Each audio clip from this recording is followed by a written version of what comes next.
Seguimos adelante con las jornadas de desarrollo, celebrando los 15 años de la licenciatura en desarrollo. Y acá tenemos una mesa muy concurrida y que tiene, ustedes habrán visto el programa, la idea de intercambiar sobre las trayectorias y el estado del arte de los estudios de desarrollo en Uruguay. Este es en realidad el nombre de una de las líneas de trabajo dentro del PRIDES, junto con otras: transición socioecológica, la importancia de las teorías feministas y la relación género-desarrollo, y también la cuestión de las metodologías, ¿no? Tratar de pensar nuevas metodologías para la investigación en los temas que nos interesan. Y entonces lo que vamos a hacer en esta mesa es presentar algunos de los avances preliminares de esta línea de trabajo, y para eso vamos a contar con el equipo que se ha puesto al hombro esta tarea, que tenemos a la magíster Malena Montano, allí, en la punta de la cancha, Cecilia Muniz, Antonella Viñolo, bueno, yo acompañando un poco, y ellas nos van a hacer una presentación de esos resultados. Su currículum está ya en el programa y vamos a aprovechar el tiempo. Si quieren lo van a leer. Simplemente decirles que es un equipo fantástico para trabajar, con mucho impulso, mucha creatividad, bueno, me empuja para hacer las cosas, y eso siempre es muy positivo. Y también invitamos entonces comentaristas. Perdón, vi un gesto por acá. Acá también. Yo no voy a anotar nada, usaré el celular. Y invitamos a comentaristas, a los cuales también en el intercambio por correo electrónico estuvimos como pidiéndoles algunas reflexiones quizás particulares, pero que quede como sorpresa, a ver qué sucede durante la mesa. Esta mesa tiene dos partes, es decir, la presentación va a estar dividida. Primero va a estar Malena, va a hacer una presentación de unos 10 minutos sobre historias, hitos, momentos, haciendo, ya nos va a explicar una comparación de lo que podríamos llamar el desarrollo de los estudios del desarrollo, valga la redundancia, en Uruguay, en comparación con la región y el mundo. Algo que ya en la mesa anterior algo se introdujo también, creo que fue Reto que hablaba un poquito de ese vínculo. Bueno, vamos a ver cómo lo profundizamos. Luego de esa presentación, entonces, vamos a tener a nuestros comentaristas haciendo sus primeras intervenciones, y luego viene lo que llamamos la presentación, la comunidad, ¿no? Así con ese nombre, así medio endogámico, la comunidad, pero que quiere describir, caracterizar un poco cómo sería el grupo, la comunidad epistémica en torno a los estudios del desarrollo en el mundo, ¿verdad? Para terminar esta breve introducción, bueno, ahí vendría la segunda ronda de los comentarios, y si nos da el tiempo, esperemos que sí, alguna pregunta del público, algún comentario. Con respecto a nuestros invitados, para comentar, también sus currículums están en la programación, no voy a ahondar. Simplemente quiero hacer como un comentario un poco más personal de cada quien, ¿verdad? Entonces, aquí tengo a Judith, que además es doctora honoris causa de la UDELAC, ¿verdad? Eso creo que vale la pena también resaltar. Pues bueno, eso es un homenaje, ¿no? A nuestros referentes, a nuestras referentes. Pero en realidad, Judith casi cambió mi vida académica. No sé si ella se acuerda. Indirectamente me hizo una carta de recomendación para ir a estudiar a Campinas, una maestría. Y finalmente me llegó, sí, la beca para ir a estudiar ahí, pero llegó tarde. Ya me habían dado y había aceptado otra un poquito más lejos, ¿sí? Pero entonces, agradecerte ahora públicamente por esa carta. Creo que en su momento lo hice privadamente. Y bueno, para mostrar también la generosidad. En realidad Judith no me conocía tanto, pero hizo una carta muy, muy buena. Y bueno, bien, posible. O verdades a medias, ¿no? Pero bueno, realmente podría haber sido otra mi trayectoria si hubiera seguido por ese lado. Amalia, no nos conocemos desde tanto tiempo, pero sí estuvimos juntos organizando con Rodrigo, con Luis, con Adrián, que anda por allí, las jornadas de desarrollo del año 2019, junto con la OPP. Y acá recordábamos con Rodrigo que invitaron a la UDELAR para hacer esas jornadas diciendo es ahora o si no, no se van a volver a repetir. Acá estamos repitiendo unas jornadas de desarrollo distintas, pero quizás no con las mismas alianzas, pero creo que sí con el mismo espíritu de lo que ahí se intentó. Y solo mencionar que Amalia, junto también con Adrián, eran los que siempre nos decían, bueno, pero hay que salir de Montevideo, hagamos estas jornadas también fuera del área metropolitana, y bueno, ahí fue muy interesante el compartir un buen tiempo, sobre todo en Salto, en esa oportunidad. Ojalá que, bueno, mañana tenemos también festejo de lo que es la experiencia en el centro del país con la Tecnicatura, donde Amalia también ha sido fundamental. Y continuar ese entonces diálogo territorial en términos de los estudios de desarrollo. Y finalmente, Luis, simplemente decirles, Luis es el culpable, el responsable de que yo esté en la LED. Porque allá antes de que existiera la LED, cuando estaban hoy contaban la historia del módulo de desarrollo, me invitó a dar clases junto con él en un curso que se llamaba así como Introducción a los conceptos del desarrollo. Y que después le tuvimos que cambiar el nombre, se llama Bases Teóricas del Desarrollo, muchos de ustedes que están aquí lo han sufrido.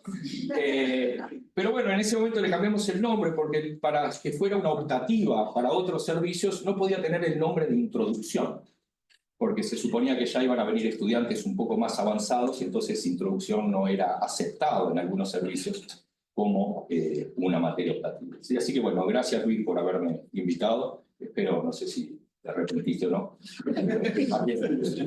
Empezamos entonces, ¿sí? Adelante, Malena. ¿Creo que toque el micrófono con la grabación? ¿O? Bueno, como les comentó Javier, más allá de, bueno, ahora empezaremos el diálogo, la primera idea es... ¿Me ataca este? No, el otro. Entonces, Javier, el robot. El robot. El robot. No cuenta más. La idea es presentar algunos avances de esta línea de trabajo. Realmente es avances. La idea que tenemos un poco de, bueno, existe hace unos 2 años ya el programa de estudio del desarrollo y la primera cosa que tenemos que preguntarnos es, bueno, ¿qué son los estudios del desarrollo? Para no responderlo, pero para pensar sus coordenadas. ¿Y cuál es esa trayectoria, esa historia, ese presente y ese futuro de los estudios del desarrollo en Uruguay, con todo lo que ya venimos hablando de que deben ser interdisciplinarios, etcétera, etcétera, etcétera? Con este objetivo hicimos principalmente 4 cosas. Arrancamos a entrevistar actores calificados, hicimos una primera tanda, la idea es seguir. Algunos de los de la primera tanda están en esta mesa y otros están por allá. Estuvimos revisando la bibliografía de los programas de la LED, de lo que quiere alimentar, pensar, bueno, cuáles son las coordenadas teóricas de la LED en la actualidad, y también viendo cuáles son las coordenadas teóricas de los estudios de desarrollo en otros lados. Por un lado, sistematizar lo que está pasando, pero también, por ejemplo, en instancias como el propio debate, bueno, pensar que hay que cambiar o no de ese vector teórico en este diálogo. Una revisión bibliográfica de los estudios del desarrollo en el mundo y también como esta historia de las ciencias sociales uruguayas. No tenemos al día de hoy una historia de los estudios del desarrollo en Uruguay. Probablemente la tengamos que hacer. Pero sí tenemos de la sociología, de la ciencia política, de la historia económica, e ir viendo esos retazos que construyen este puzzle del desarrollo. En esta clave nos permite un poco rastrear esta historia. Y después tenemos un trabajo que es sobre lo último que vamos a hablar hoy, que estamos haciendo un análisis estadístico descriptivo a partir de los CBUI de investigadores uruguayos. Pero lo que me toca a mí es la primera parte. Como buena profe de historia que soy, hice una línea de tiempo. Y esta línea de tiempo que está por allá y está por acá, quiere contar algo así como una historia del desarrollo en 3 grandes momentos en el mundo de Latinoamérica y en Uruguay. Y para eso tengo menos de 8 minutos. Así que no pretendo para nada ser exhaustiva, pretendemos provocar un poco de pensar en estas coordenadas. Y una división que es en 3 grandes momentos. Un primer momento que llamé optimismo y economía del desarrollo, los 40, los 50, los 60. Los primeros momentos del desarrollo, donde todavía creíamos en grandes relatos, en las posibilidades de despegue, en los cambios estructurales, y teníamos grandes relatos distintos, pero que unían a muchos. Y teníamos capaz que más esperanzas de lo que tenemos ahora en muchas cosas.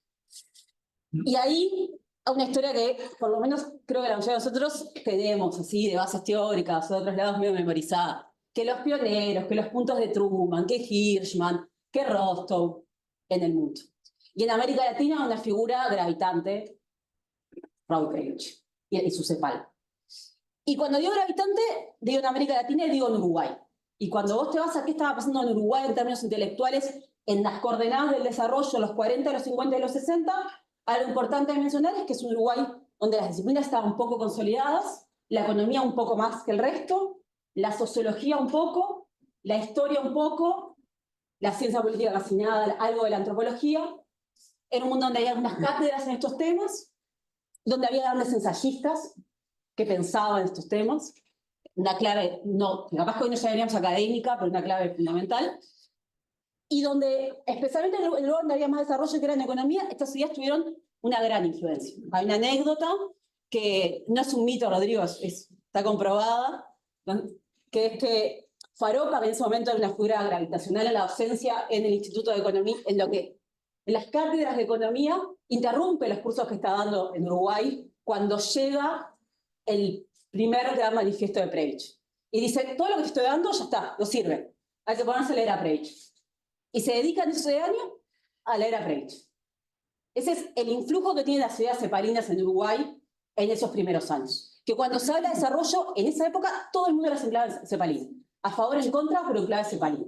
Y ahí un gran momento, la CIDE. Cientos y cientos de personas trabajando, estudiando, reconstruyendo las estadísticas de un país que hace 50 años no tenía un censo en clave de desarrollo. No todos estaban de acuerdo. El rector de la universidad escribía en contra de lo que estaba pasando, porque el desarrollismo era imperialismo.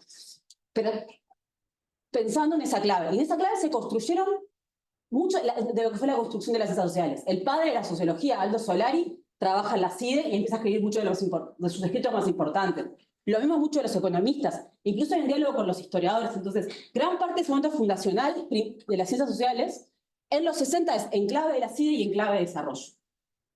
Y en un momento donde se pensaban las grandes estructuras de una forma que seguimos pensando en los estudios del desarrollo. Va a estar difícil esto.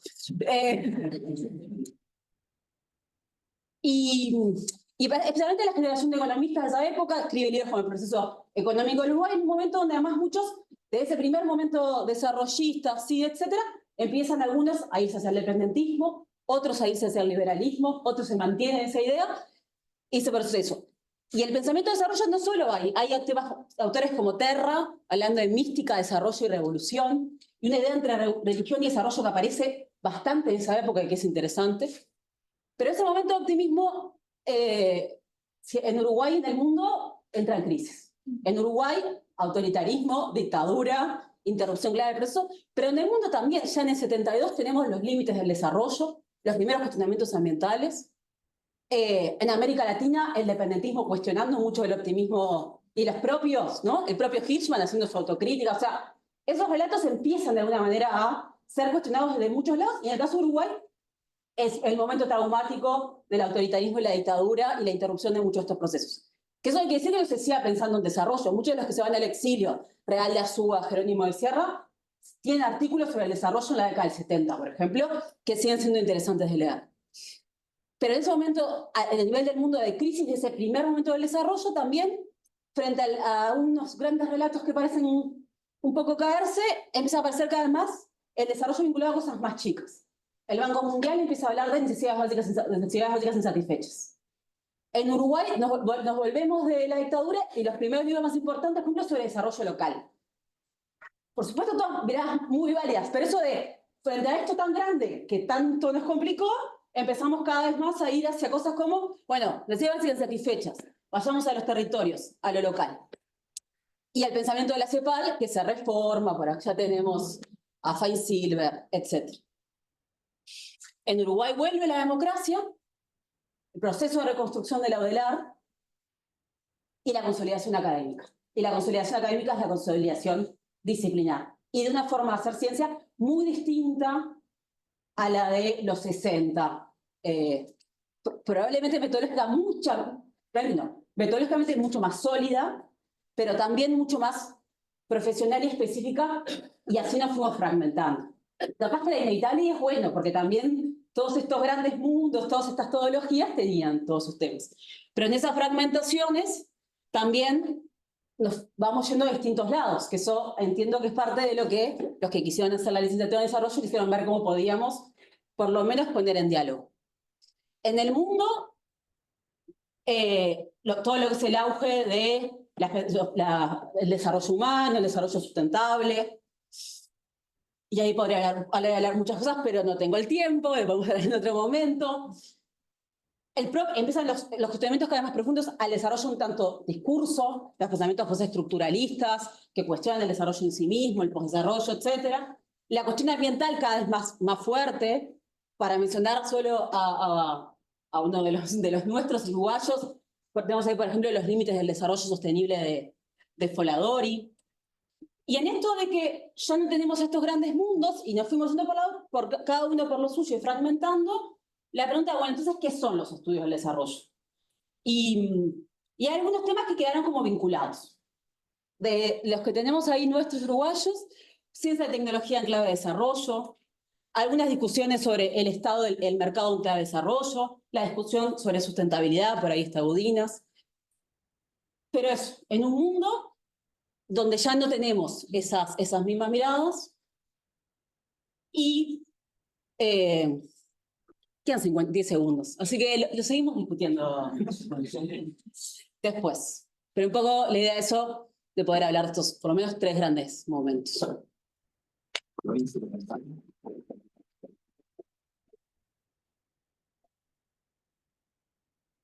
Una charla TED. Bueno, esa era la idea, ¿no? Y como dijo Malena, esto deriva, por un lado, de las entrevistas que estuvimos haciendo, ¿no? Que nos abrieron algunas ideas y toda una revisión bibliográfica importante que se estuvo haciendo. Luis, no sé si te animás a comenzar. Esta es como la primera parte de la presentación y teníamos algunos comentarios.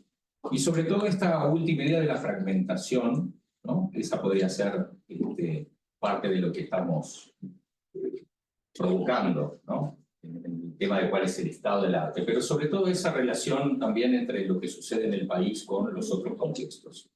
Y una de las cosas que habíamos hablado en parte de la entrevista que estuvimos hablando es esa. Nosotros teníamos como una hipótesis de que en realidad en los momentos de crisis es donde los estudios del desarrollo se impulsan, ¿no? Emergen, se provocan. Y vos en su momento dijiste, bueno, eso no es tan así.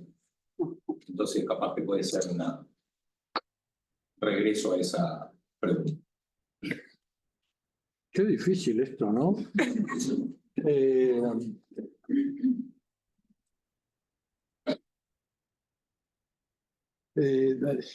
Me dan ganas con esa, porque cuando Javier nos mandó una pauta para esto, la pregunta que de alguna forma me dirigía era que esto último, ¿no? De que ustedes, como tenían la idea que en momentos de crisis aparecía la discusión del desarrollo y que yo había dicho algo un poco distinto.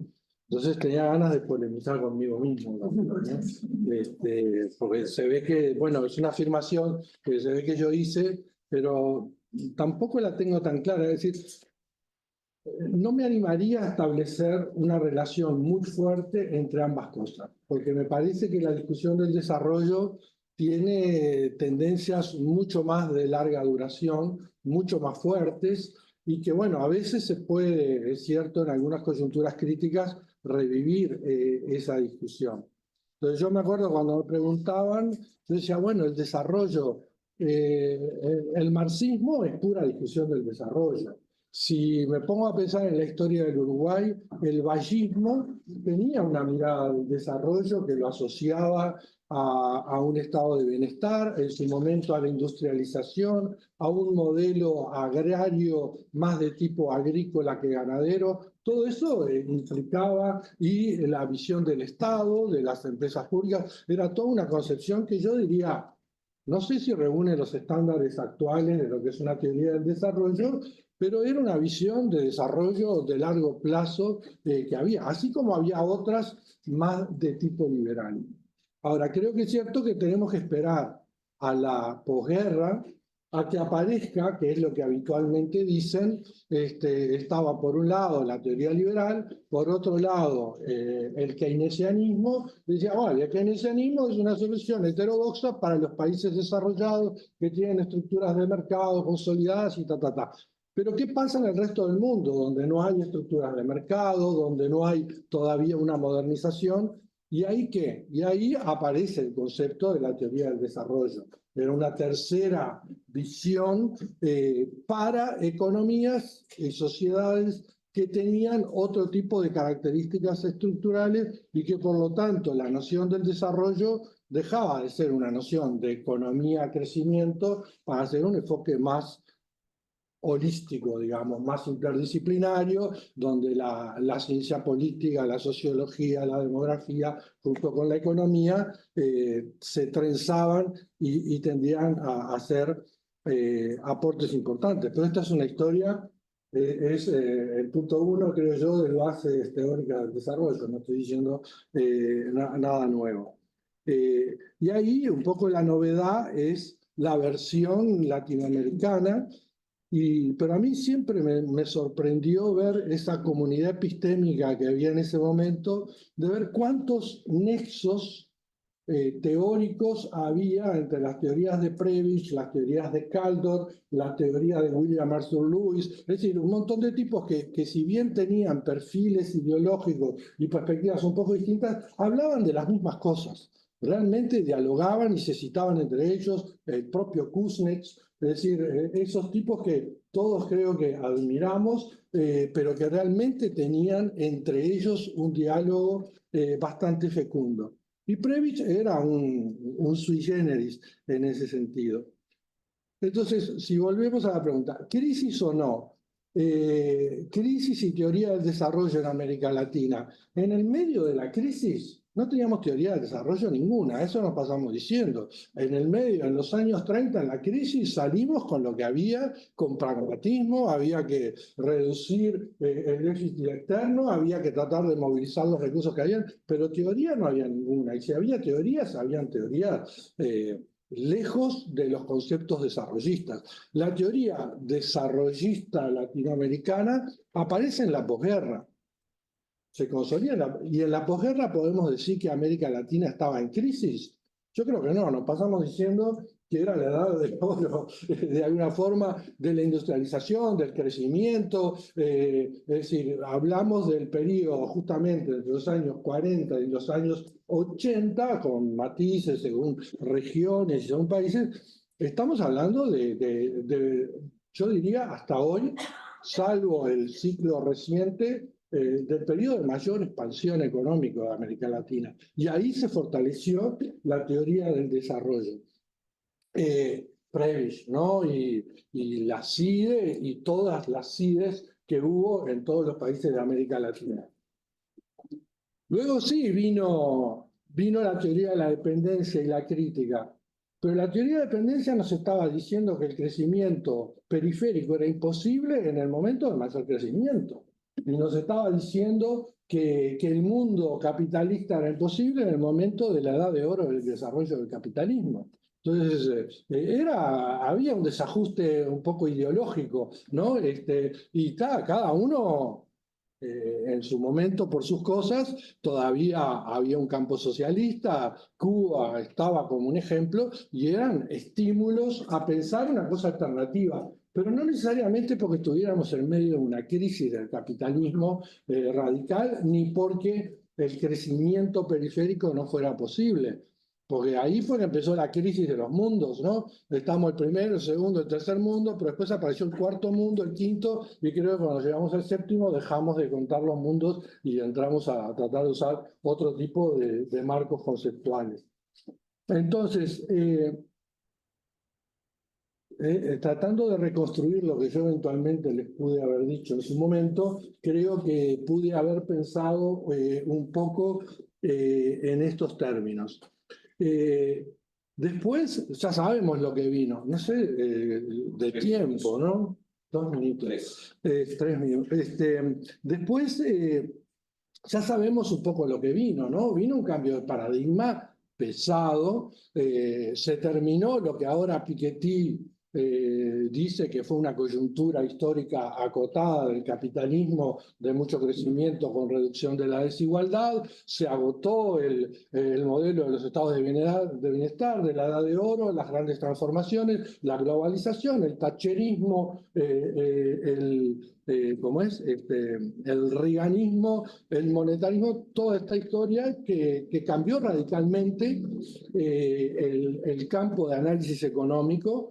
Siempre bromeamos. Antes, en la década de 60, cada vez que un economista se ponía a escribir, se sentía en la obligación de dedicar en un artículo 3 o 4 páginas y en un libro 2 o 3 capítulos a la historia, ¿no? Para decir, una larga pista del take-off académico, ¿no? Para llegar después a la realidad. Eso después desapareció. Es decir, se debilitó enormemente en la economía el estudio del largo plazo, la focalización fue a otros lados y además se focalizó mucho en la propia economía de mercado y toda la idea de la teoría holística del desarrollo y bla, bla, bla, entró en decadencia y todo eso contribuyó a la fragmentación de la que ustedes hablaban, que es, bueno, lo vimos en historia económica, la historia se separa de la economía, vivimos lo que a mí me gusta llamar la guerra de liberación nacional de la ciencia política, que antes la ciencia política era aquello, el Estado, expresión de la clase dominante y un vínculo estrecho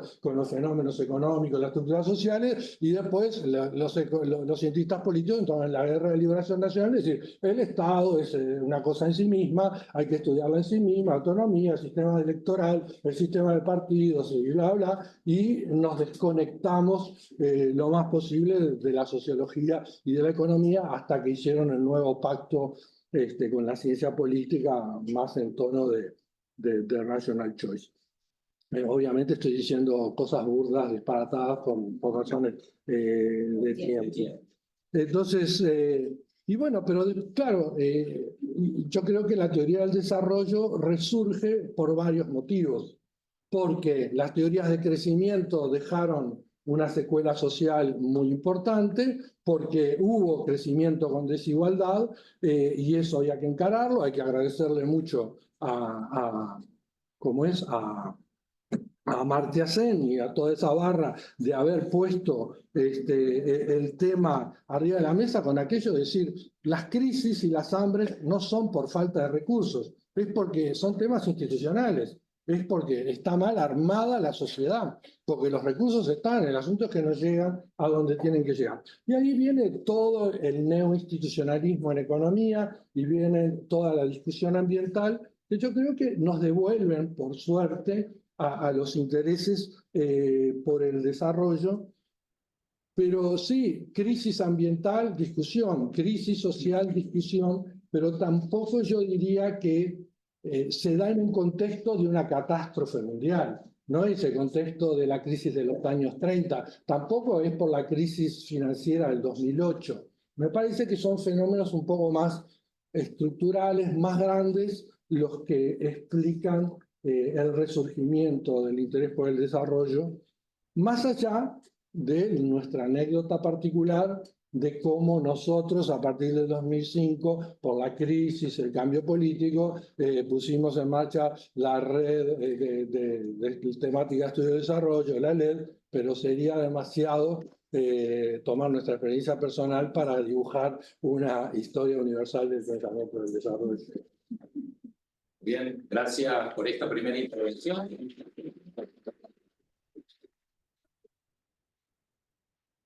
En esta tanda de comentarios, Luis es el que tenía un poco más de tiempo, pero le voy a pedir entonces a Amalia si quiere hacer algún comentario sobre todo de esto, ¿no? Y la metodología, y también si tenés como alguna contribución para hacer, ¿no? Para ir bajando a nuestra realidad de Uruguay, que es lo que queremos seguir trabajando.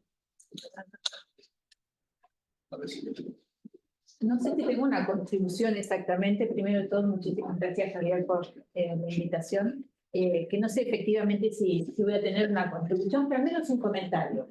Y es que la verdad que le dieron en el blanco, desde mi lugar, digamos, latinoamericano, digamos, no tuve el privilegio de nacer en este país y nunca voy a poder ser ciudadana natural. Si alguna vez, en todo caso legal, pero considero un privilegio poder estar en este país. Entonces es desde ahí, desde, digamos, un sentir latinoamericano y desde, bueno, mi disciplina de la ciencia política, las relaciones internacionales, creo que es un acierto que hayan pensado esto de la concepción de los estudios y el estado del arte del campo en Uruguay, en esta concepción que engloba a América Latina, en primer lugar, y al mundo global. Yo creo que ahí, en esa histografía en clave histórica que hacen ustedes, y con ese foco en América Latina y en el nivel internacional, ahí hay muchísimas claves como para seguir profundizando, digamos, porque ustedes acá ponen sobre todo cuestiones que hacen a hitos, digamos, de la historia que impulsa el desarrollo. Capaz que incluso se puede profundizar con las críticas a estos modelos, digamos, me parece que quedaría, digamos, ahí mucho para analizar, viendo qué similitudes y qué diferencias, por ejemplo, hay con los procesos históricos en otros países de América Latina. Y bueno, viendo algunos hitos que ustedes ponen ahí, digamos, ¿no? Y pensando un poco lo que decía Luis también, bueno, ver un poquito qué diferencias y qué cosas en común tenemos con países que por ahí están cerca, como, no sé, ustedes ponen acá este proceso que hubo en los 50, en los 60, bueno, en ese momento en Argentina estaba Perón, que fue, digamos, un modelo de desarrollo particular, un modelo político además diferente, ¿no? Ya no de la partidocracia como en Uruguay, sino el movimiento, digamos, como peronista, como columna, digamos, del gobierno, con esa impronta particular de Perón, de digamos, una Argentina nueva, digamos, en contra del modelo, digamos, hoy diríamos agroexportador, digamos, histórico de la Argentina, o el Brasil de Vargas también, con esa impronta. Después ver también el desarrollismo de los militares, ¿no? Todo lo que fue el impacto, sobre todo en Brasil, ¿no? Que tuvo una visión en particular, que era totalmente distinta de la visión de desarrollo que tenían los militares en Argentina, por ejemplo, con un Martínez II, que era toda la liberalización, digamos, y bueno, el trauma de Malvinas que tuvimos en Argentina, otra cosa totalmente diferente. La reapertura democrática, que bueno, que en nuestros países en América Latina tuvimos distintos momentos, ustedes tuvieron una noche muy larga, la nuestra no fue menos oscura, pero capaz que fue más corta. Bueno, ¿qué pasó en Chile en ese momento también? La continuidad del pensamiento económico aún post-Pinochet y post-reapertura democrática, muchas cosas de concepción económica y de política exterior, comercial de Chile que continúan. Y bueno, los 90 que nos arrasan, el consenso de Washington que nos afecta a todos, pero bueno, cada país diferente, la crisis del 2001, que fue, bueno, como siempre los argentinos, estamos en crisis, bueno, el coletazo los contagiamos a ustedes también, bueno, la profundización de la globalización, la crisis del 2008, y bueno, toda esta cuestión, digamos, que llegamos a hablar hasta de una crisis de paradigma, y bueno, y esta fase que los internacionalistas hoy califican en una perspectiva neo-gramsciana. Sanauja habla del interregno, ¿no? Cuando los monstruos no terminaron de morir y todavía no nacieron los nuevos, y bueno, los síntomas mórbidos. Entonces, bueno, ¿qué lugar tenemos todavía en América Latina para entrar el desarrollo y pensarlo capaz que ya vacunarnos contra el nacionalismo metodológico y de abordaje, pensarlo ya en una clave latinoamericana me parece que estaría bueno. Me parece súper interesante.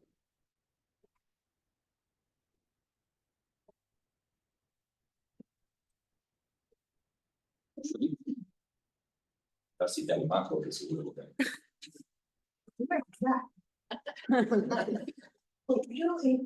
muchas gracias por la presentación. Resultó realmente muy fascinante la selección hecha. Y al respecto, lo siguiente. Mirando el eje de América Latina, yo sugeriría agregar una cosa que se llama PLACTED. PLACTED es Pensamiento Latinoamericano en Ciencia, Tecnología y Desarrollo. El exponente más conocido de Blacktell es Sabat. Y el trabajo de Sabat en Botana, en 1968, se llama La ciencia y la tecnología en el desarrollo futuro de América Latina. Yo creo que de las cosas más impresionantes es la vigencia conceptual que sigue teniendo ese trabajo. Los desafíos que planteaba hace tantas décadas, que siguen exactamente vigentes, con un poco. Me encantó que estuviera la industrialización trunca de América Latina. Creo que es el mejor pensamiento, no sé si de la CIPAL, de Falcino. Y el casillero vacío del desarrollo latinoamericano, otro aporte conceptual fenomenal que ayuda a pensar muchísimo en esta cuestión. La otra cuestión tiene que ver con qué elegimos para contrastar a los que creen en el desarrollo con los que no creen en el desarrollo. Hay una elección muy provocativa de Arturo Escobar. Si yo pudiera hacer una sugerencia, me volvería 50 años para atrás. Y en vez de hablar de postdesarrollo o antidesarrollo, hablaría de alternativas a la concepción del desarrollo y propondría leer Lo pequeño es hermoso de Schumacher. Porque en ese libro, primero, hay una advertencia sobre la problemática ambiental que deja así de chiquito a los límites del crecimiento. Y por otro lado, hay una reivindicación de la ciencia moderna diciendo que lo que se construye a partir de ella es optativo, que lo que se construye no es lo único que se podría haber construido. A partir de ella se podrían hacer otras cosas y que no hay que tirar al niño con el agua sucia. Y en ese sentido, con el pensamiento crítico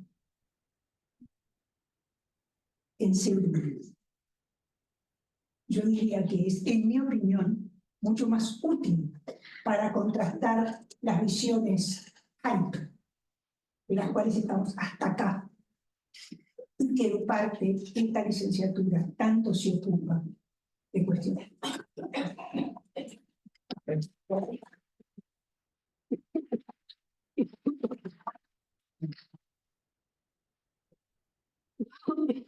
En los comentarios de esta primera ronda no hubo mucho sobre los autores o los sitios usuarios, ¿no? Que eso queda para nosotros, pero creo que está muy buena la revisión de qué otros autores o qué otros procesos tenemos que mirar para entender mejor también la producción de nuestro nacionalismo metodológico. Pero pasamos entonces a la segunda parte de la presentación, que va a comenzar Cecilia y va a seguir Antonella para luego pedir algunos comentarios a nuestros invitados.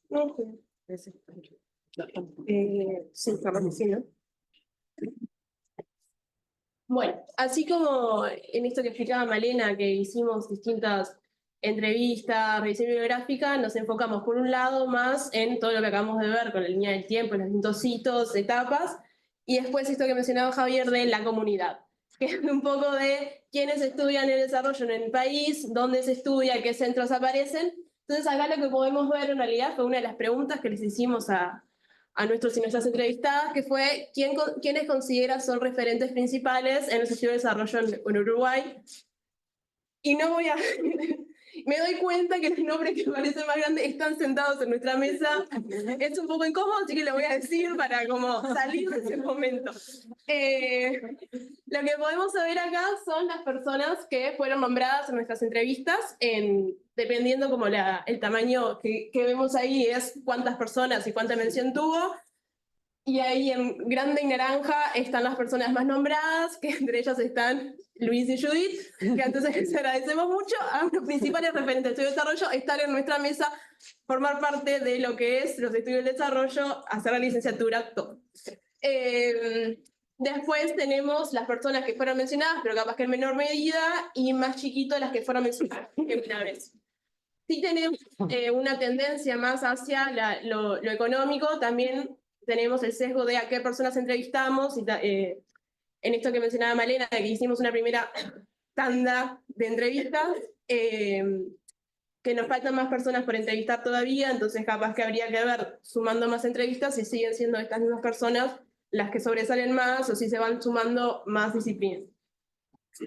Algunas frases que tenemos que salen de algunas entrevistas son que los estudios de desarrollo son un puzzle, y en esto de la complejidad de ver, bueno, quiénes son las personas referentes para hacer estudios de desarrollo, y esto de si sea interdisciplina, el hecho de que vienen de distintas disciplinas las personas que lo estudian y que distintos campos disciplinares nos van aportando hacia el estudio del desarrollo, entonces que a veces es difícil encontrar quién es referente, porque en realidad está como en todos lados la contribución a los estudios de desarrollo. Y en eso también habla de que no hay capaz que no es tan fácil identificar referentes de los estudios del desarrollo, que capaz que esos estarían más como en creación, porque es como más, bueno, dentro del estudio de desarrollo un referente en economía puede ser esta persona, un referente en sociología, pero capaz que es más difícil identificar referentes específicos de los estudios en desarrollo.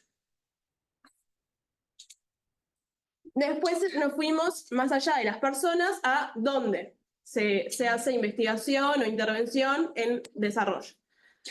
Para empezar fuimos más con lo universitario, entonces, de nuevo, acá hay hay un sesgo, salvo por 2 entrevistas, el resto de las entrevistas fueron a personas de la UDELAR, entonces está tenerlo presente como sesgo metodológico, pero sí la institución que apareció más mencionada era la UDELAR.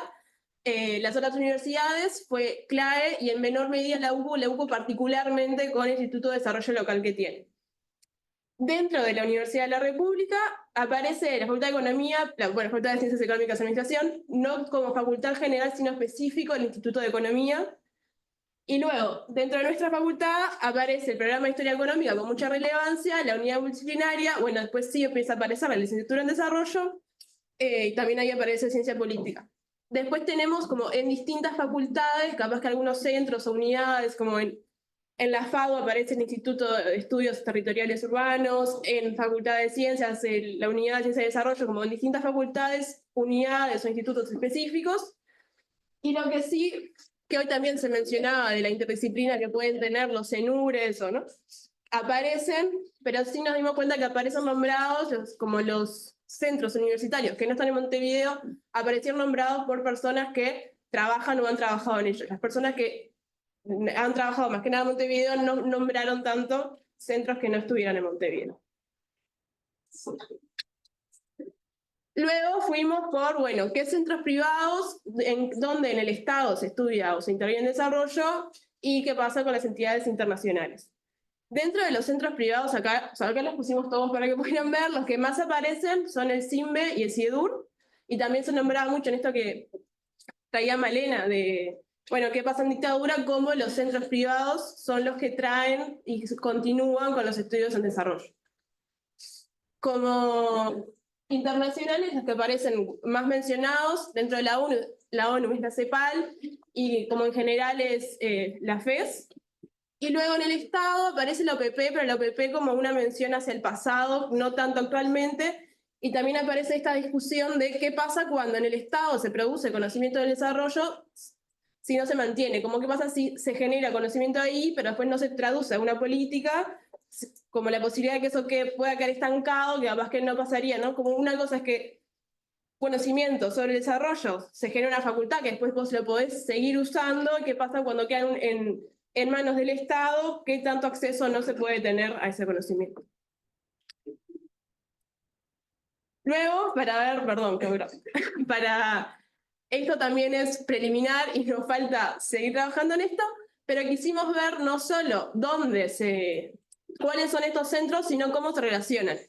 Y en esto en las entrevistas salía de Amalia, sería como el concepto de que podía ser como un archipiélago, de que se conectan o no.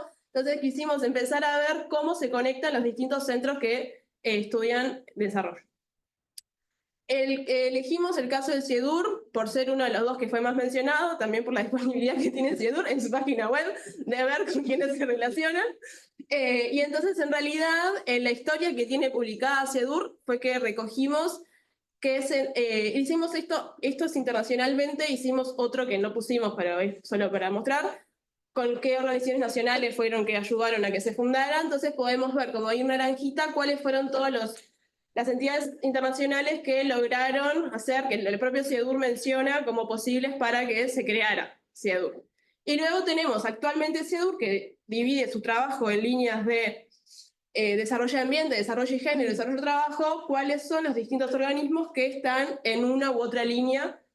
Entonces ahí, por ejemplo, sí aparece la ONU, pero tratar de ver, bueno, la ONU, en qué organismos dentro de la ONU se relacionan más con género, qué organismos se relacionan más con ambiente, en particular con desarrollo y trabajo no hay ninguna vinculación. Eso es más que nada porque CIEDUR en trabajo, si lo fuéramos a ver a lo nacional, sí tendría más conexiones por como un tipo más de intervención, no tanto investigación. Pero después nuestra idea sería seguir continuando estas conexiones con otros centros internacionales, con qué pasó con otros centros mismos dentro de Uruguay.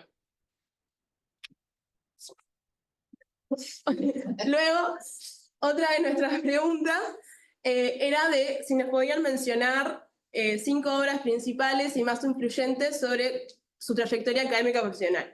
Acá no vemos quiénes son, sino vemos las nacionalidades de esas personas que fueron mencionadas. Entonces, bueno, la mayor parte en realidad están en Uruguay y a eso le sigue Estados Unidos y Alemania. Bueno, después ahí tenemos casos que son como una persona, también en esto de, bueno, que se tuvieron cuando íbamos entrevistando a distintas personas que capaz que tienen un lado, o sea, distintas como dentro del desarrollo, se especializan más capaz que en desarrollo local, se especializan más en innovación, y van surgiendo distintas personas que nos van como llenando un poco el mapita. Y para terminar, así te dejo a Antonella hablar, lo que hicimos fue sumar a esa base que teníamos, de dónde vienen como las principales ideas, por lo menos para estas personas que entrevistamos, le sumamos dónde están estos centros de investigación. Están marcados los centros de investigación que aparecen en las entrevistas, de qué países son. También aparecen los que ayudaron a que CIMBE y CIEDUR se formaran. Hay algunos que están como en asterisquitos porque en realidad son organismos internacionales, entonces están puestos en su sede porque es como difícil en realidad ubicarlos. Pero lo que sí, por ejemplo, podemos ver es que la mayor parte, como tanto de ideas y de centros, se concentran en Estados Unidos y en Europa, y particularmente dentro de Europa, en Alemania. Y ahí, entonces, ¿cómo se dice?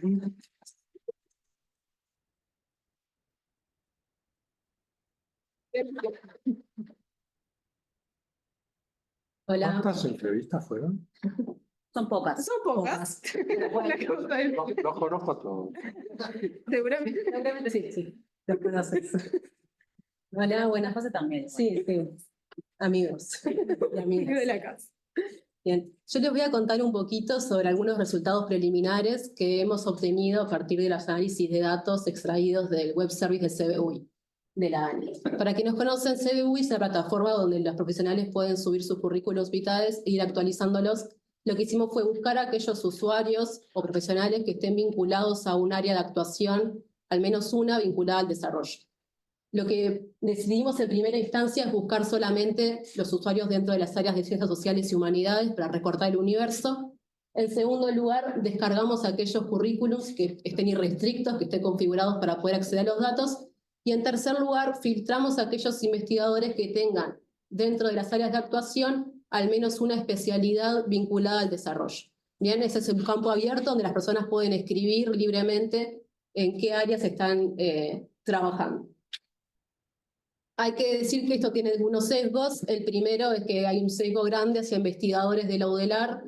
De hecho, todos los que encontramos trabajan como institución principal en la Universidad de la República. Luego que los datos y su completitud y su actualización depende de la voluntad de los usuarios. Entonces no reflejan siempre la realidad y hay una disparidad en la calidad de los datos. Y que hay una limitada cantidad de currículums irrestrictos a los que podemos acceder. En total tengo acá que entre Ciencias Sociales y Humanidades encontramos 3.091 usuarios, ahí repetidos entre ambas áreas, y pudimos acceder a 2.475, que es un 80%. Bien, entonces descargamos los currículums, nos fijamos en las especialidades, que es este campo abierto entre las áreas de actuación, y encontramos 100 especialidades vinculadas al desarrollo. donde casi la mitad está categorizado dentro de otras ciencias sociales. Y dentro de ellos, si miramos la disciplina como ciencia social interdisciplinaria. Pero también aparece en segundo lugar la economía y negocios y en tercer lugar la sociología. Si vemos en esta nube de palabras, podemos acercarnos un poco más a qué tipo de desarrollo o qué dimensiones de desarrollo es que la gente está trabajando. Palabras más grandes es una mayor cantidad de repetición y la primera palabra es la que aparece de rural, bien, con más de 600 repeticiones entre todos los investigadores. En segundo lugar, territorial y tercer lugar, económico.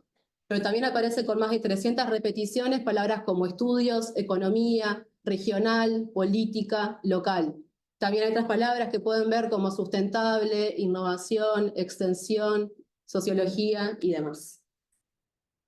Y en total encontramos 136 investigadores o profesionales vinculados a tareas, estudios del desarrollo, con una distribución casi paritaria en cuanto a género. Y si miramos la distribución por edad, el 75% está entre las edades de 30 a 69 años, donde en grupos de edades más jóvenes hay mayor cantidad de mujeres y en grupos de edades más avanzadas pasa lo contrario.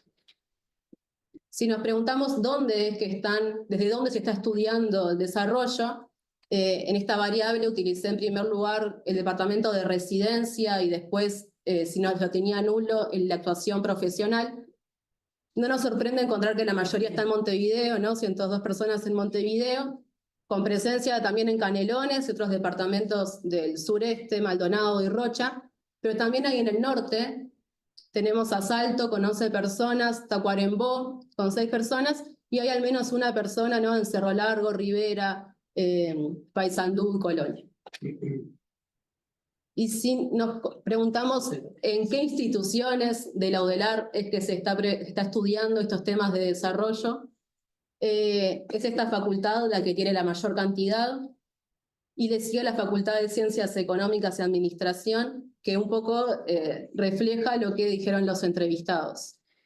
Pero también aparecen facultades del área de Ciencia y Tecnología, en los primeros, en tercer y cuarto lugar, como la de Agronomía y Arquitectura, ¿no? Tenemos también más abajo la Facultad de Ciencias, la de Veterinaria, de Ingeniería. También está la CSIC y otras oficinas como las de Extensión, más debajo, y también aparecen los CENURES, ¿no? El CENUR Litoral Norte, el CENUR Noreste y el CURE, ¿bien? Donde vemos que están distribuidos los investigadores entre todas estas instituciones. Ay. Ahí va. Y esto también, esta presencia tanto del área social como en el área de ciencia y tecnología, se puede ver cuando vemos la formación de grado de los investigadores, donde si bien el 70% está en tiene una formación de grado en carreras del área social, donde está economía en primer lugar, capaz sorprende un poco que aparezca sociología, que no estaba tanto en las entrevistas presentes, y también hay egresados de la licenciatura en desarrollo que aparecen dentro de los CBUIs. Hay personas que tienen carreras de grado del área de ciencia y tecnología, donde agronomía y arquitectura están en los primeros lugares, y tenemos solo una persona del área de salud que estudió psicología. Bien. Y por ahí sería todo muy, muy rápido.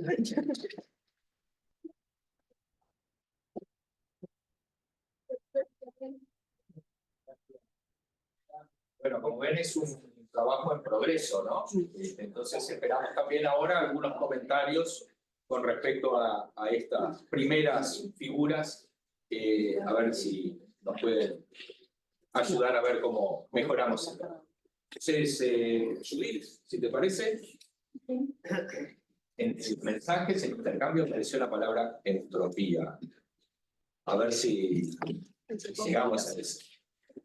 Yo, antes que nada, no lo he hecho hasta ahora, las felicitaciones de rigor a los 15 años de la ley y un agradecimiento. Soy profesora jubilada, pero todavía hablo en nosotros.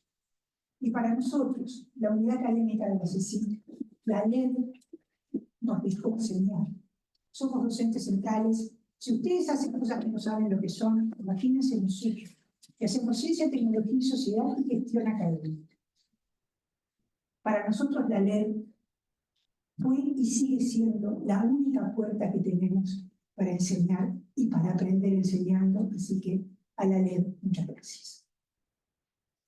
Empezando con los comentarios entonces. Un par de comentarios cualitativos sobre quienes indican que trabajan en temáticas vinculadas con el desarrollo, no a partir del CNI, sino a partir de la encuesta que hicimos en CITINDE a quienes investigan en Uruguay,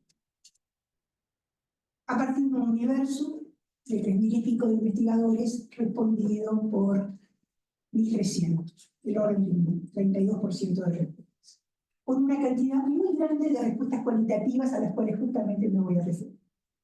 El primer aspecto tiene que ver con una interdisciplinariedad variable, sin seguridad de que haya encuentros.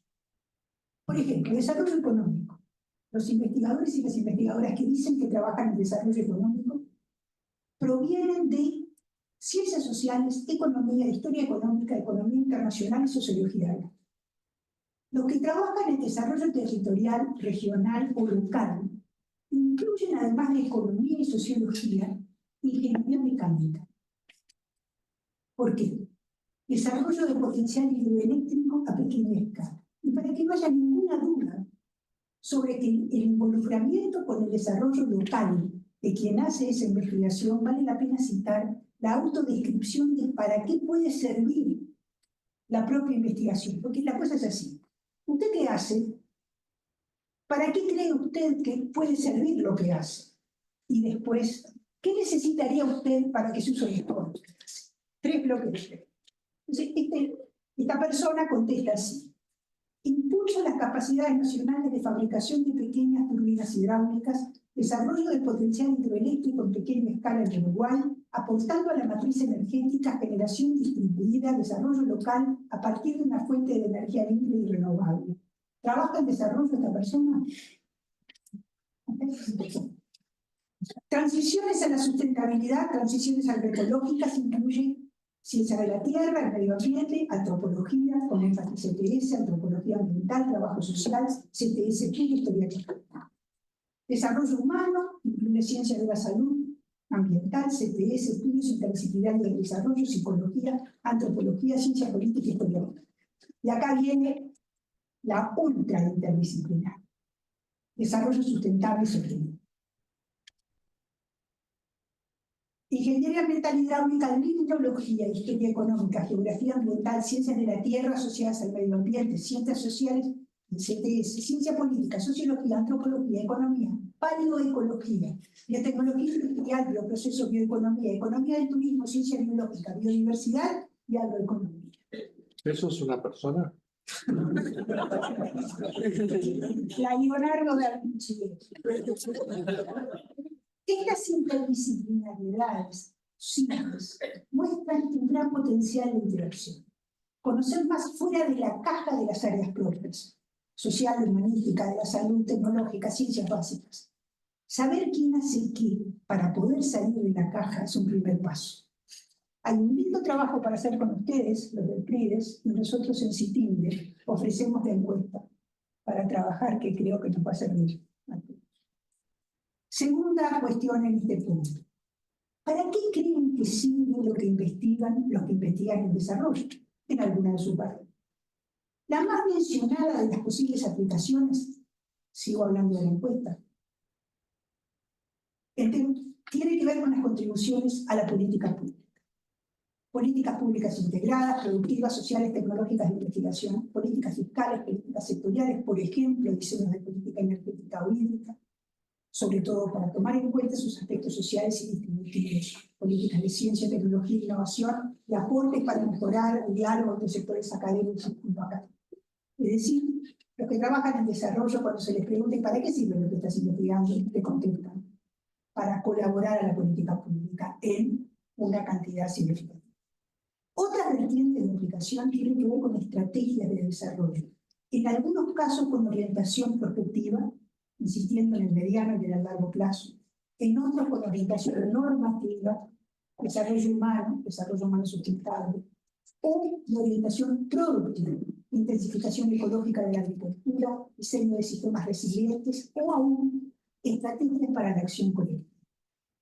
La contribución combinada a la política pública y a la acción colectiva se observa en el siguiente texto. Cito: lo que hago puede aportar al manejo público de argumentos en temáticas complejas que suelen polarizarse y simplificarse en el marco de procesos deliberativos participativos.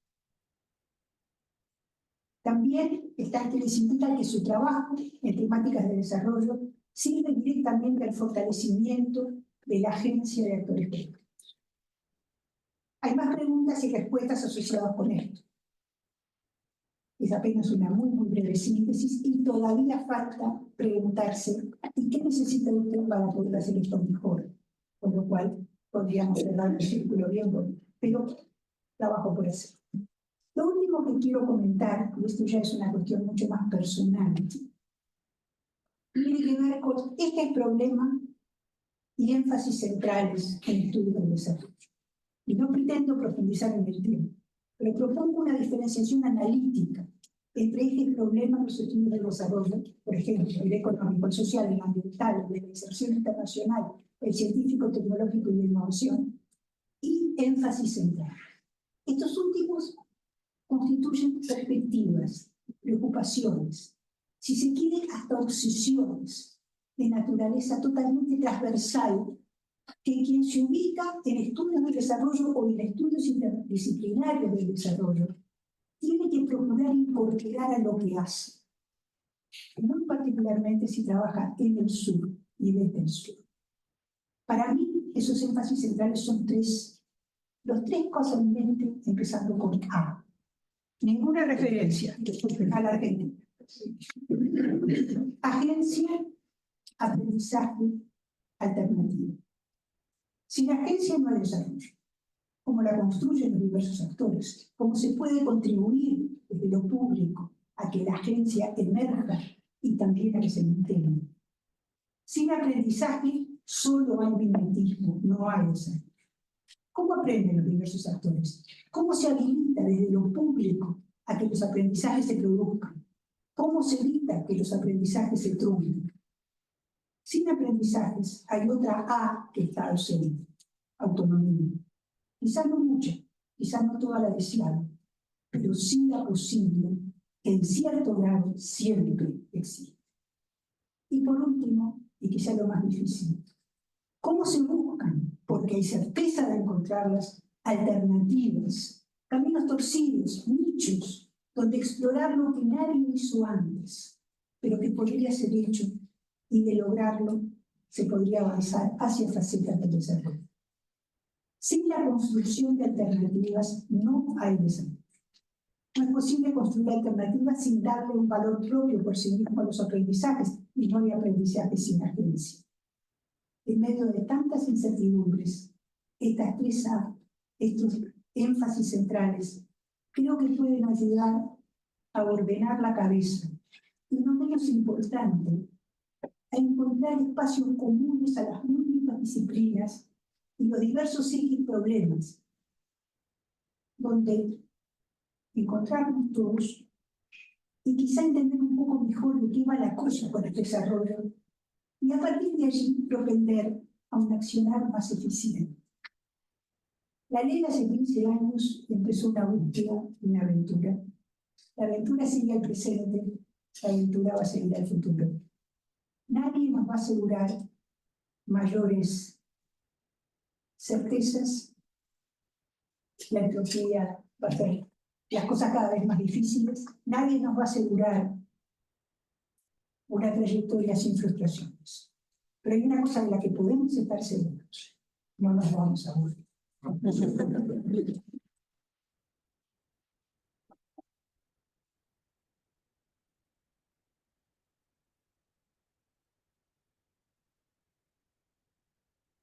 Muchas gracias, Luis. Esas tres claves para ver, ¿no? Porque la pregunta que le hacíamos también a nuestros comentaristas, vuelvo a lo que decía al principio, ¿no? Fragmentación, promiscuidad, decía alguno que sí hay entre todos estos nodos, algunos de los sujetos en estos nodos, en fin, creo que esta idea es cómo poder articular. Amalia. Bueno, como se podrán imaginar, lo que me había pedido Javier ha referido un poco a elaborar una reflexión respecto a cómo se piensa el desarrollo desde otro lugar que no sean los servicios radicados aquí en Montevideo, lo cual me excedía absolutamente. Entonces, bueno, es una reflexión en realidad un poco en genérico de lo que fue, digamos, este proceso de construcción del campo en lo que se llama el interior del país. Sé que acá los de Montevideo dicen los de afuera, ¿no? Pero, Que no son de palo. no, Afuera, no. entonces, bueno, procuré alguna reflexión un poco más genérica, que tampoco hiciera la historia de la descentralización, pero bueno, diera algunos, digamos, caracterizaciones, porque hay ciertas particularidades en ese mapa, digamos, que se mostraba, bueno, algún poco más específico en lo que conozco más de cerca por la evidencia, que es el noreste. Entonces, como punto de partida, yo lo que quiero remarcar es la importancia que ha tenido el proceso de descentralización universitaria para el impulso a los estudios en este campo de desarrollo. Porque ese propio proceso, digamos, y lo digo con mucho respeto porque yo no me formé en esta casa, no vengo de este país, así que, digamos, lo hago desde un lugar de observadora, participante, después en los últimos años. Pero bueno, tuve el privilegio, digamos, de llegar justo al norte profundo cuando esto empezaba a consolidarse, digamos, ¿no? Y desde una concepción que yo creo que fue filosófica, pero que también es epistemológica en el sentido de cómo se construye ese saber desde la institución y desde esos centros radicados en el afuera, digamos, ¿no? Mira, esta concepción que se impulsó bajo el rectorado de Rodrigo, que era la concepción de una universidad como motor del desarrollo de los territorios. Yo creo que ahí ya con esa idea de la universidad de cercanía había una idea, digamos, que trascendía lo específico de nuestro campo, de los estudios del desarrollo, y era una idea para el país en general, pero que obviamente marca este campo de una manera muy particular. Yo creo que también es muy importante algo que se dijo en la mañana, el formato institucional que se adoptó para, digamos, este proceso, digamos, de llevar adelante la descentralización en una clave regional, además, o sea que hay una definición también territorial, y que fue esto de constituir los ENURES, que muchas veces no saben, capaz que nosotros mismos no sabemos qué dicho es este de los ENURES, que bueno, van conquistando progresivamente autonomía académica, administrativa. Nuestro CENUR del noreste recién el año que viene va a tener incluso esa entidad de unidad ejecutora de los fondos, o sea que esto es una construcción que no viene dada en un día, es una cuestión como el concepto de desarrollo, ¿no? Un proceso.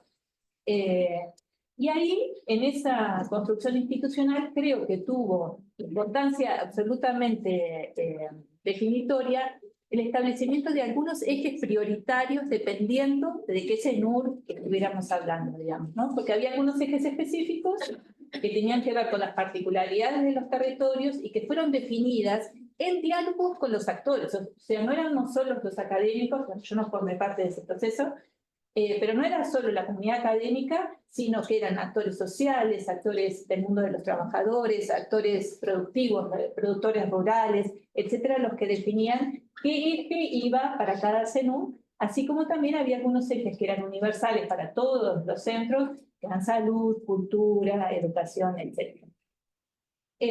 Hoy se remarcó, porque había un par de historiadores en la mesa de la mañana, la importancia de la historia y la dependencia de la trayectoria, ¿no? Entonces, yo creo que eso tenía mucho que ver para la definición de estos PREs. En el caso del CENUR noreste, el territorio al norte del Río Negro, que tenía históricamente los peores indicadores de rezago, los peores indicadores sociales, económicos, etcétera.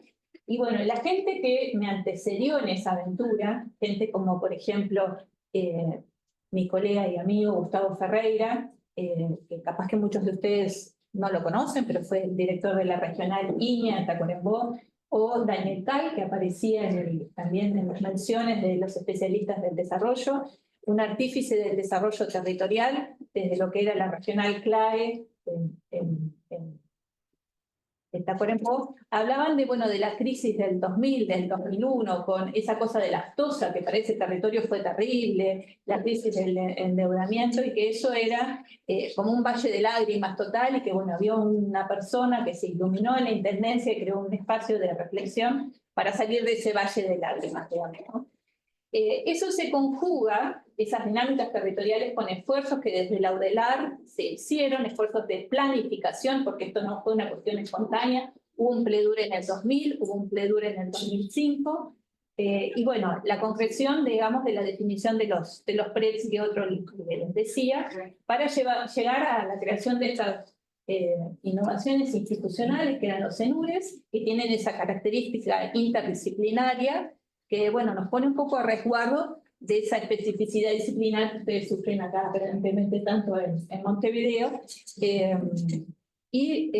Bueno, después de la definición, digamos, de las líneas temáticas, vinieron estos llamados desde el 2009 en adelante a la creación de los PDUs, que son los grupos estos de investigación. PDU es Polo de Desarrollo Universitario, agrupados según las líneas temáticas que se habían reconocido para cada territorio específico, así como llamados a nuevas ofertas de enseñanza. Y ahí está un diálogo entre esta innovación y estos nuevos llamados con la historia de cada territorio. La UDELAR tenía una presencia, por ejemplo, en la Regional Salto desde los años 50 en adelante. O sea, ahí había una historia, un acumulado, que era muy diferente a la región noreste, digamos, ¿no? También, digamos, había antecedentes en Paysandú, había, digamos, algo en el este, pero cada región tenía una consolidación institucional y académica muy, muy diferencial. Entonces, bueno, hay ahí el peso de la historia territorial y la innovación institucional con estos PREDs. Como para hacer un poquito una cuestión geográfica, en lo que hoy es el CENUR del litoral norte, que abarca Paysandú, Salto, luego se suman Artigas y Río Negro. Los ejes son estudios regionales, biotecnología, agua y energía y salud. Para el este, los ejes específicos son medio ambiente, biodiversidad y ecología, coste, pesca y turismo. Y en el noreste se definió recursos naturales y desarrollo sustentable, frontera, una cuestión obvia, madera y carne, que eran los ejes productivos tradicionales. ¿Cuáles fueron las derivas o corolarios de estos, definiciones? Bueno, lo que se fue conformando en materia de enseñanza, investigación, quizás en menor medida, tenía que ver con las historias de los territorios y con estos ejes que no se definieron en abstracto, sino en este diálogo con los actores sociales. Entonces, cada CENUR, en materia del campo del desarrollo, hoy tiene énfasis diferente. En el CUBRE tenemos cuestiones que tienen mucho que ver con esos ejes donde deberían encuadrarse la creación de los PDUs y de las nuevas carreras. Entonces, por ejemplo, tenemos ya en el 2009 un centro interdisciplinario para el manejo costero integrado del Cono Sur. Otro PDU que tiene que ver con biodiversidad, ambiente y sociedad. Hoy en materia de formación de grado, en el este tenemos la licenciatura en gestión ambiental. Y lo que me parece divertido de alguna manera es que aún aquellas carreras que son transversales, como el TAC es el tecnólogo en administración y contabilidad, que está en todos los CENURES, en el este tiene menciones, por ejemplo, con gestión ambiental. Está en Rocha y está en Maldonado. Nosotros, nuestro TAC del noreste tiene agronegocios y comunicación organizacional. O sea, hay declinaciones diferentes en cada CENUR dependiendo de los ejes. Y para terminar con el CUBRE, bueno, la estrella, creo yo, es el posgrado, que es la maestría en manejo costero integrado, que bueno, es un ejemplo realmente de la oferta de posgrado en el interior. Para decir algo respecto al lugar en el que estoy, creo que los argentinos somos siempre autorreferenciales y siempre hablamos de nosotros, entonces contar algo del CENUR noreste. Ya en el departamento de Rivera, previo a toda la cuestión esta que yo les decía de los llamados del 2009, había habido, digamos, un proyecto institucional de enseñanza para estudiantes radicados en el interior y se había creado la Tecnicatura en Gestión de Recursos Naturales en Rivera, con la Facultad de Ciencias. Con los nuevos llamados a partir del 2009 se crea allí en Rivera un PDU, también apoyado por Facultad de Ciencias, que es el de Sistemas Territoriales Complejos, y esa tecnicatura se ve complementada por una licenciatura que no anula la tecnicatura, pero bueno, tenemos el grado que es en Recursos Naturales y Desarrollo Sustentable. En Tacuarembó, en el 2010 y 2012 hay llamados que permiten creación de nuevas carreras. Es así que en el 2012 se crea el PDU al que pertenezco, cuyo referente académico es RETO, que es el Instituto de Desarrollo Sostenible, Innovación e Inclusión Social. Y RETO nos llama a la paciencia. Encontré en mi búsqueda histórica un recorte de periódico. Éramos un poco más jóvenes, unas fotos así, digamos. Este es un artículo era un semanario del 22 al 28 de junio del 2012. Reto venía, presentaba libros, hacíamos cursos de educación permanente, porque Reto consideraba que todavía no estábamos listos para la implementación de la TER. Y nos llamaba y nos decía, ustedes no se ofenden si en vez del 2013 esperamos al 2014 para empezar con la TER, porque hay que prepararse. Entonces hacíamos cursos de educación permanente, bueno, y ahí estábamos, digamos, ¿no? Con un apoyo importante de la Facultad de Ciencias Sociales, pero acá hay que hacer un reconocimiento a Reto, que movió montañas realmente. Como Mahoma no va a la montaña, Reto movió el desarrollo y lo llevó a Tacuarembó. Y bueno, en diálogos con otros PDUs que se habían creado, que era el Departamento de Ciencias Económicas, también el Centro de Estudios de la Frontera con Enrique Massey, que tiene una trayectoria en sociología en esta casa bien importante y que bueno, que este año lo despedimos con mucho dolor. Fuimos construyendo esta aventura de la TER, muy apoyándonos en el modelo de la LED, pero con un foco mucho más territorial. Mañana les contamos más, los invitamos, pasen el aviso también, a conectarse al Zoom a las 10 de la mañana. La cuestión es que ahora estamos embarcados en un proceso de departamentalización, porque los PDUs eran una creación institucional transitoria, dependemos directamente del CDC, pero debemos conformar los departamentos académicos. Entonces la pregunta que cabe es dónde va a caer ahora el énfasis en este campo, porque bueno, vieron cómo es esto, ¿no? Hablando de la promiscuidad que había surgido en el intercambio, y yo decía, para mí somos un archipiélago. Está este riesgo de la fragmentación. Bueno, ¿cuál va a ser el énfasis en definitiva que tenga nuestro departamento de desarrollo? Porque, bueno, parafraseando algo que se dice en Argentina, Dios está en todas partes, pero atiende en Buenos Aires. El desarrollo está en todas partes en Uruguay, pero atiende en Montevideo. Entonces, ¿cómo nos articulamos no solo con Montevideo, sino entre los distintos ENURES? Entonces, mi preocupación pasa por la departamentalización, una mejor articulación entre lo que la creación en el campo del desarrollo allá afuera y con el acá adentro, y después también el desafío de la internacionalización, porque por más que estemos allá afuera, el mundo sigue corriendo y bueno, los procesos globales y regionales a nivel de América Latina los tenemos que también tener en cuenta. Así que bueno, muchas gracias.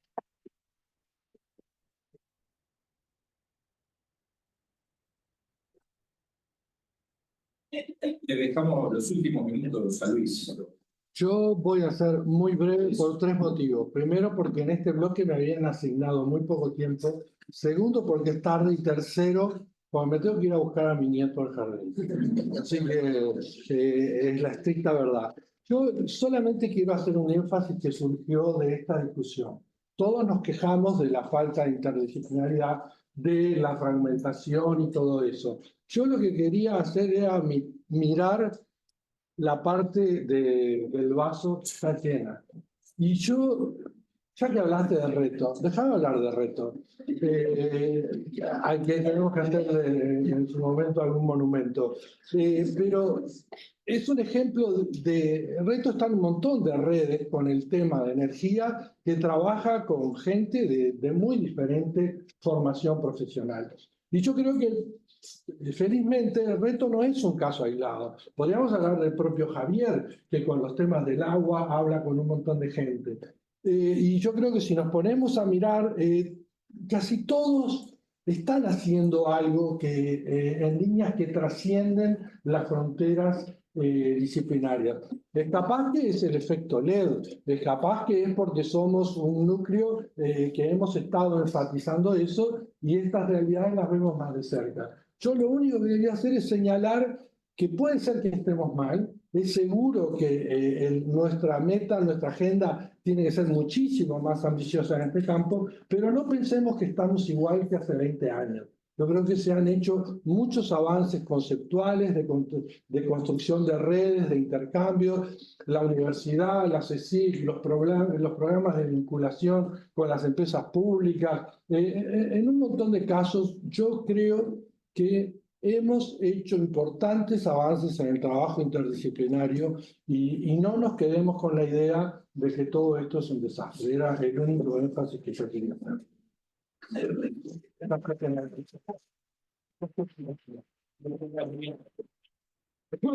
Uso la palabra promiscuidad. Bueno, yo no sé de tus costumbres, pero digo, no quise decir nada de lo que dijiste, Luis. Yo sé que no quisiste decir nada. Creo que hay saltos cualitativos importantísimos, No. pero creo que tenemos que seguir trabajando en Sí, esa sí, pero dirección. fue él el que me indujo a decir esto.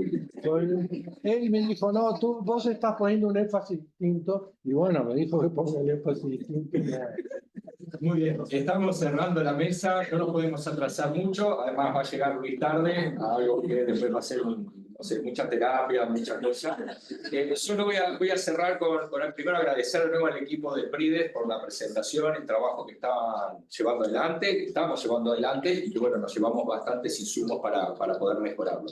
Pero de esta mesa quería decir lo siguiente, Dios y el desarrollo está en Montevideo, y por lo tanto tenemos que profundizar mucho cómo se dan estos vínculos, estas relaciones entre estos nodos fuera del área metropolitana, ¿no? Creo que eso es una tarea que espero que nos puedas ayudar para poder reconstruirlo, ¿no? No quiere decir que tenemos lo de Montevideo claramente y sabemos dónde está la gente, pero bueno, ahí hay un énfasis para dar. Lo otro, bueno, las crisis no necesariamente llevan a mejorar nuestras revisiones del desarrollo, entonces también repensar esa hipótesis que en el momento teníamos. PRIDES y CITINDE, creo que tenemos ahí para trabajar con estas bases y con mucho que ustedes también han acumulado y las publicaciones, en fin, creo que de ahí podemos sacar también mucha data, información y sobre todo reflexión para esto que estamos viendo, que es la trayectoria y el estado del arte de los estudios del desarrollo en el Uruguay. Y finalmente, para luchar contra la entropía, alternativas al desarrollo. Gracias.